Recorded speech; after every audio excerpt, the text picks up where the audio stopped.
देख लेते हैं हमारे चैप्टर का फर्स्ट टॉपिक, जो कि है ट्राइबल लाइफ। तो ये टॉपिक शुरू करने से पहले हम ये देख लेते हैं कि अब ट्राइब्स तो थे, बट डिफरेंट डिफरेंट ट्राइब्स थे। तो अब हमारा इंडिया इतना बड़ा कंट्री था, इतना बड़ा देश था, इतना बड़ा था, तो उसमें डिफरेंट डिफरेंट जैसे लोग रहते थे, डिफरेंट डिफरेंट कल्चर के लोग रहते थे, उसी तरह डिफरेंट डिफरेंट ट्राइब्स भी रहते थे। तो कौन कौन थे वो ट्राइब्स? तो वो थे गोंड्स, संथाल्स, मुंडास, खासीज, नागास, बाइगास, गड्डीज, वैन, गुज्जर्स एंड भील्स। अब ये सारे तो ट्राइब्स के नाम हो गए, लेकिन अब इन्हें याद कैसे किया जाए? दिमाग में तो घुसेगा ही नहीं है। तो इसके लिए मैं तुम्हारे लिए एक छोटी सी ट्रिक लाई हूँ, जिसका नाम है 2GB। 2GB खाना, 2GB खाना शामू वैन से पहुंचवा देना। तो पहुंचवा देना से उतना ध्यान नहीं देना, पहुंचवा देना से हमें कोई मतलब नहीं है। मेन चीज जो है हमारा ये है 2GB खाना शामू वैन, ठीक है। तो 2GB मैंने यहाँ पे क्यों लिखा है? इट मीन्स तुमको 2 नाम जी से बोलने हैं एंड 2 नाम तुम्हें बी से बोलने हैं। 2 नाम जी से क्या बोलोगे तुम? एक नाम हो जाएगा जी से गोंड्स, दूसरा हो जाएगा गड्डीज, एंड बी से 2 नाम कौन हो जाएंगे? पहला हो जाएगा तुम्हारा भील एंड दूसरा हो जाएगा तुम्हारा बाइगास। तो 2GB हो, समझ में आ गया? 2GB इस एक वर्ड से 4 नाम तुम्हारे कवर हो जाएंगे। उसके बाद है खाना। खाना खास हो जाएगा तुम्हारा खासिस, नास हो जाएगा तुम्हारा नागास। उसके बाद आता है शामू, ये लग रहा है थोड़ा, हाँ, शामू। सास हो जाएगा तुम्हारा संथाल्स, मुंह से हो जाएगा तुम्हारा मुंडास, एंड वैन से दिख ही रहा है वैन गुज्जर्स। तो इस एक ट्रिक से तुम्हारे ये सारे नाम कवर हो जाएंगे। अब देख लेते हैं, अब हमारी कंट्री इतनी बड़ी थी, इतने टाइप के ट्राइब्स थे, तो अब ये देख लेते हैं ये ट्राइब्स रहते कैसे थे। इंट्रोडक्शन में मैंने तुम्हें बताया है कि ये ट्राइब्स कैसे थे, कैसे रहते थे, बट अभी थोड़ा डिटेल में देख लेते हैं। सो बेसिकली ये जो ट्राइब्स थे, ये टोटली मैंने तुम्हें इंट्रोडक्शन में क्या बताया था कि ये ट्राइब्स कहाँ पे रहते थे? फॉरेस्ट में रहते थे मेनली, एंड ये पूरी तरह फॉरेस्ट पे ही डिपेंडेंट थे। ये फॉरेस्ट में रहते थे, फॉरेस्ट से ही फॉरेस्ट प्रोड्यूस ही ये खाते थे, सारी चीज़ें फॉरेस्ट में। अब क्या करते थे फॉरेस्ट में रहने के लिए? ऑक्यूपेशन भी फॉरेस्ट से ही रिलेटेड था। अब देखो, ये हंटिंग एंड गैदरिंग करते थे, हंटिंग एंड गैदरिंग से फूड इकट्ठा करते थे अपना। ये क्या करते थे? रूट्स हो गए, फ्रूट्स हो गए, ये सारी चीज़ें, वेजिटेबल्स हो गए, ये सारी चीज़ें क्या करते थे? इकट्ठा करते थे और खाते थे। अब बहुत बार ऐसा भी होता था, सिर्फ इतना ही नहीं, बहुत सारी, सिर्फ खाने तक ही नहीं, बहुत सारी ऐसी भी चीज़ें थी जो खाने वाली नहीं थी बट इम्पॉर्टेंट थी। इम्पॉर्टेंट थिंग्स भी फॉरेस्ट में मिलती थी। अब ऐसा भी तो होता होगा ना, अब ऐसा तो नहीं है कि फॉरेस्ट बस इनके यूज लाइक थिंग्स ये प्रोड्यूस करेगा। अब जब चीज़ें ज़्यादा हो जाती थी, इनके यूज से बच जाती थी, उसलिए एंड अपनी इकोनॉमी को अच्छा रखने के लिए, अपनी इकोनॉमी को बढ़ाने के लिए, ऑक्यूपेशन के लिए क्या करते थे? उनको जाके बेच देते थे, फॉरेस्ट से जहाँ बाहर जाके ये बेच देते थे। अब ये कैसे बेचते थे? उस टाइम तो गांधी जी नोट पे छपे थे नहीं कि हाँ ये जाएंगे बेचने, हम लोग जो थे पैसे निकालेंगे, गांधी जी की फोटो निकालेंगे एंड हो गया काम। ऐसा तो होता नहीं था उस टाइम पर। और उस टाइम पे एक चीज़ बहुत थी, बार्टर सिस्टम उस टाइम पे चलता था। बार्टर सिस्टम में बेसिकली दो लोग क्या करते हैं, एक प्राइस वाले, एक एक्सपेंस वाले, 2 चीज़ों को एक्सचेंज कर लेते हैं। तो वही सेम चीज़ यहाँ पे भी होती थी। अगर कोई फॉरेस्ट प्रोड्यूस से जा रहे हैं और बेचने, एंड किसी इंसान को वो फॉरेस्ट प्रोड्यूस चाहिए, तो क्या करेंगे? गुड एक्सचेंज कर लेंगे। उस इंसान के पास अगर कोई ऐसी चीज़ रहेगी जिनकी इनको ज़रूरत पड़ी या फिर इनको वो चाहिए, तो ये क्या करेंगे? अपने गुड्स के बदले में उसको एक्सचेंज कर लेंगे। तो उस टाइम पर बेसिकली वो गुड्स को ही एक्सचेंज करते थे। लेकिन कभी कभी ऐसा भी देखा गया है कि ये मनी भी लाते थे। उस टाइम पे जो मनी चलती थी, जो करेंसी चलती थी, ये कुछ टाइम वो भी लाते थे, थोड़ा सा ही मनी लाते थे, ज़्यादातर टाइम ये गुड्स ही एक्सचेंज करते थे। अब उस टाइम पे क्या, अब हमेशा तो ऐसा नहीं है कि फॉरेस्ट हमेशा इम्पॉर्टेंट थिंग्स को प्रोड्यूस करेगा। अब जिस टाइम पर फॉरेस्ट से उतने अमाउंट में प्रोडक्शन नहीं हुआ, फॉरेस्ट ने उतने अमाउंट का प्रोडक्शन नहीं किया कि इनकी नीड्स पूरी हो सके, तो ये क्या करते थे, क्या करते अब ये बाहर जाके फॉरेस्ट से बाहर निकल के जॉब ढूंढने लगते थे, कुछ ऐसे काम जिनके बदले में इनको क्या हो, जिनके बदले में इनका जीवन यापन हो जाए, जिनके बदले में इनको कुछ मिल जाए।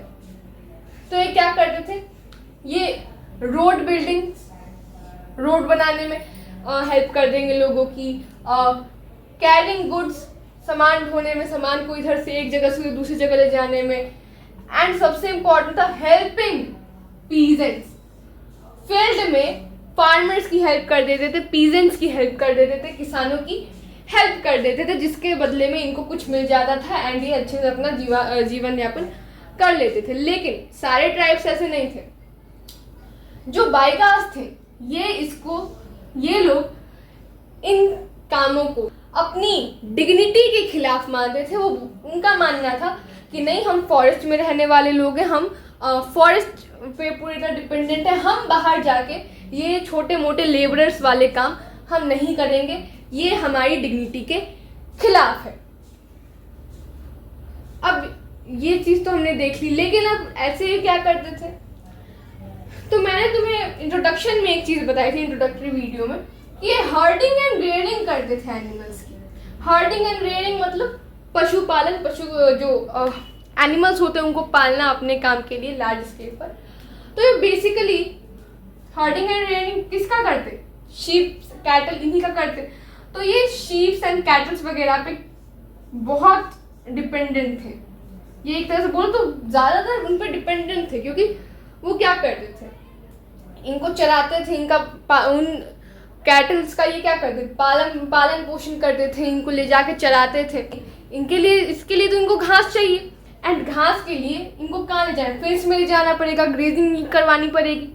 तो ग्रेजिंग अगर ये करती रही, एक ही फील्ड पे करती रही तो उस फील्ड की तो सारी घास चली जाएगी। तो उस केस में ये क्या करते थे कि जब एक फील्ड की को ये पूरी तरह से ये कैटल्स ग्रेज कर लेते थे, तो फिर क्या होता था, ये एक फील्ड को छोड़ के दूसरी फील्ड पे चले जाते थे कि हाँ चलो यहाँ पे ग्रेजिंग अपनी करो, एंड एक जगह से दूसरी जगह मूव करते रहते थे। अगर तुम इनका जो कल्टीवेशन ये करते थे, कल्टीवेशन के भी केस में देखो तो ये एक जगह से दूसरी जगह घूमते रहते थे। बेसिकली वो ट्राइब्स जो कहाँ पे रहते थे, hilly areas and forested areas में रहते थे। फॉरेस्ट वाले और हिली एरियाज में, हिली रीजन में रहने वाले लोग जो थे, ये ट्राइब्स, और हिली और फॉरेस्टेड रीजन्स में कहाँ, बेसिकली कहाँ, central India, central and north east को मैंने शॉर्ट फॉर्म में सी और एन ई लिखा है। So central India and north east India, इन दो, स्पेशली इन दो जगह के जो ट्राइब्स थे, वो कौन सी कल्टीवेशन करते थे, वो झूम कल्टीवेशन करते थे। झूम कल्टीवेशन में ना, ऐसा नहीं है कि झूम कल्टीवेशन में ये झूम के एकदम नाच के कल्टीवेशन करते थे, ऐसा नहीं है। झूम कल्टीवेशन में बेसिकली ये क्या करते थे, और हाँ एक और चीज़, जो पीजेंट्स, जो फार्मर्स झूम कल्टीवेशन करते थे, उनको क्या कहा जाता था, उनको झूमियास कहा जाता था। झूमियास कनेक्ट कर सकते हो, रिलेट कर सकते हो। अब इस कल्टीवेशन में बेसिकली होता क्या था, मानो ये एक फील्ड है, ये फॉरेस्ट का एक लैंड है, एक फील्ड है, इस पे बहुत सारे पेड़ हैं, इस पे बहुत सारे पेड़ हैं, प्लांट्स हैं, बहुत सारी चीज़ें हैं इस पे। अब ये क्या करेंगे, अब ये जो ट्री टॉप्स हैं उनको काट देंगे, उनको हटा देंगे। अब जो थोड़े से प्लांट्स एंड ट्री के जो नीचे वाला पार्ट है वो बच जाता है, उसको अब कैसे हटाएं, तो उनको ये कर देंगे बर्न, उनको ये क्या करेंगे, जला देंगे। बेसिकली झूम कल्टीवेशन में क्या है, स्लैश एंड बर्न वाला मेथड यूज होता है। पहले सारे प्लांट्स ट्रीज को काट दो, उसके बाद बचे हुए पार्ट को जला दो। अब सारी चीज़ें जलती हैं तो ऐश छोड़ती हैं, ये भी जलेंगी तो ऑब्वियस सी बात है ऐश छोड़ेंगी। अब ये छोड़ेंगी ऐश में क्या होगा, इनके ऐश में होगा पोटैश। पोटैश क्या है, एक तरह का आप बोलो तो मिनरल है, एक तरह का मिनरल ही आप मानो, मतलब ऐश में मिलता है ये। अब इस पोटैश को भी ऐसे ही नहीं छोड़ने वाले, इस पोटैश को भी ये लोग सॉइल में को फर्टिलाइज करने में यूज कर लेंगे, एज ए मानो तो फर्टिलाइजर यूज कर लेंगे सॉइल को फर्टिलाइज करने में। अब क्या होगा कि कभी भी आप अगर गांव में जाओ, अगर आपने फार्मर्स को देखा है, पीजेंट्स को देखा है, तो वो अपनी ज़मीन को क्या करते हैं, सीड डालने से पहले, सीड्स की सोइंग से पहले क्या करते हैं, उनको प्लग करते हैं, लैंड को प्लग करते हैं, एक तरह से बोलो तो जोतते हैं वो। तो सबसे पहले क्या करते हैं, लैंड को प्लग करेंगे, जोतेंगे, उसके बाद ये क्या करेंगे, सीड्स को स्कैटर करेंगे, ना कि शो करेंगे। सीड्स की सोइंग यहाँ पे नहीं होती है, एकदम नहीं होती है। सीड्स की सोइंग मतलब हो गया सीड्स को गाड़ना, जमीन के अंदर उसको खोद के फिर उसको गाड़ना। सोइंग यहाँ पे नहीं होती, यहाँ पे सीड्स को स्कैटर किया जाता था। सीड्स स्कैटर किया जाता मतलब ऐसे ही छिड़क दिया जाता था, ऐसे जमीन खोद खोद के नहीं डाला जाता था। अब यहाँ तक तो ठीक था। अब लेकिन ऐसे ही अगर ये फार्मिंग करते रहे एक लैंड पे, पर्टिकुलर लैंड पे, तो उस लैंड का भी क्या है, उस लैंड पे भी एक टाइम पर उसकी जो फर्टिलिटी है वो खत्म हो जाएगी। तो जब फर्टिलिटी खत्म होने पे आ रही, लगता था कि नहीं अब ये ज़मीन जो है उतनी फर्टाइल नहीं है हमारे क्रॉप्स के लिए, हमारे अनाज के लिए, तो ये क्या करते थे, उस जगह को छोड़ देते थे एंड फिर क्या करते थे, वो दूसरी जगह पे मूव कर लेते थे, वो दूसरी जगह पे चले जाते थे एंड फिर दूसरी जगह पे भी यही सेम प्रोसेस, एंड पहली वाली जगह को ये छोड़ देते थे ताकि वो रिकवर्ड हो जाए, ताकि वो उस पर वापस से जाकर अपना फार्मिंग कर ले। अब ये क्या था, ये टेम्पररी सेटलमेंट उनका हो रहा था उतने दिनों से, हमेशा ये टेम्पररी सेटलमेंट कर रहे थे। एक जगह रहे, उसके बाद क्या हुआ, उसके बाद एक जगह रहे, वहाँ के लैंड की फर्टिलिटी खत्म हुई, दूसरी जगह पे चले गए। हार्डिंग और रेडिंग वालों का भी यही हाल था, ये तो खैर कल्टीवेशन वालों का हाल था, हार्डिंग रेडिंग वालों का भी यही हाल था। एक जगह की सारी घास खत्म हुई, एक जगह के सारे प्लांट्स खत्म हुए, चले गए दूसरे फील्ड पे कि हाँ चलो अब से अपने कैटल्स को यहाँ पे ग्रेस करवाया जाएगा।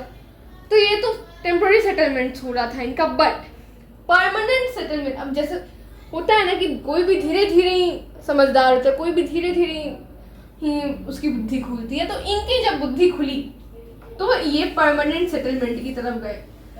अब परमानेंट सेटलमेंट में आप एग्जांपल ले लो, मुंडास का ही ले लो।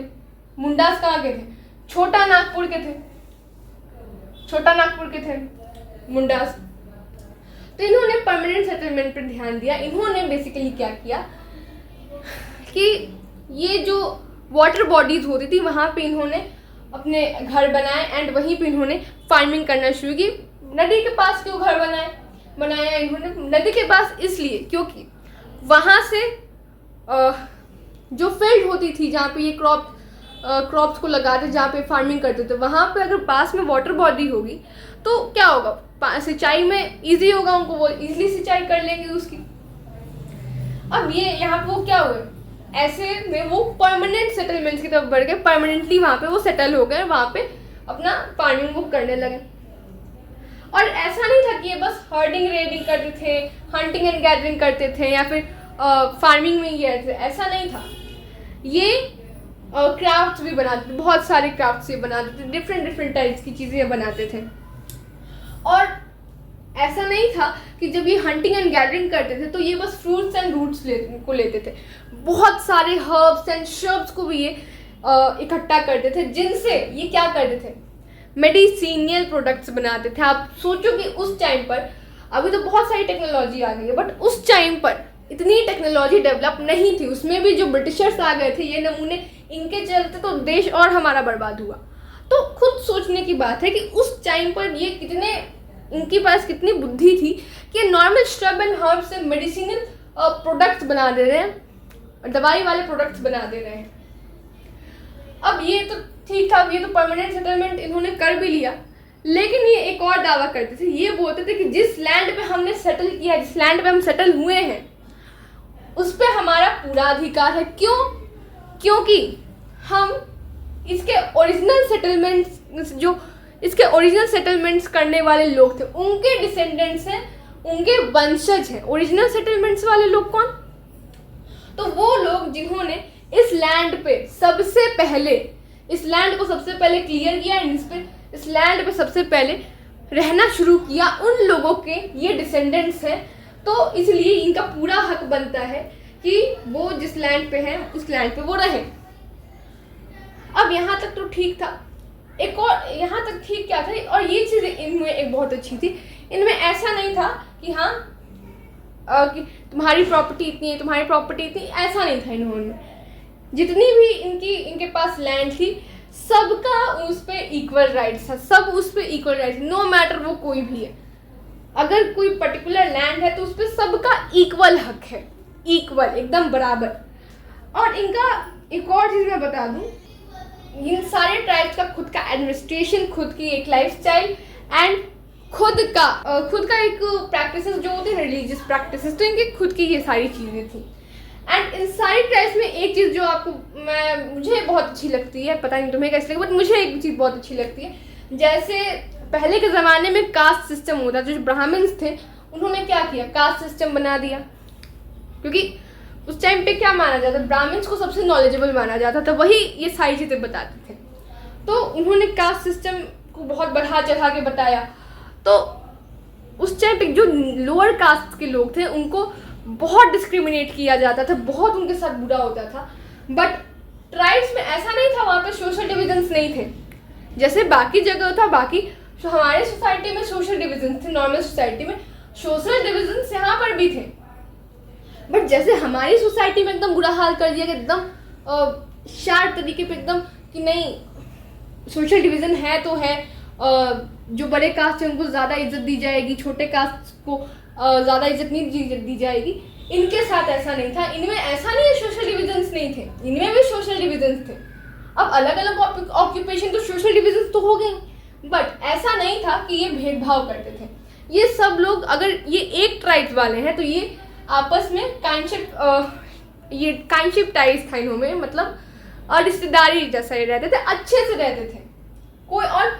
लेकिन तब भी इतनी चीज़ों के बाद भी इनके पास इतना दिमाग था, ये इतने टैलेंटेड थे उस टाइम पे, इन्होंने स्टब्स और हर्ब्स से मेडिसिनियल प्रोडक्ट्स बनाए, तब भी इनके साथ बहुत डिस्क्रिमिनेशन हुआ था, जो कि एकदम अच्छा नहीं था। इसीलिए आज आप देखो तो कोई भी अगर गवर्नमेंट एग्ज़ाम होता है, कॉम्पिटिटिव एग्ज़ाम होता है, तो शेड्यूल्ड ट्राइब्स को रिजर्वेशन उसमें दी जाती है।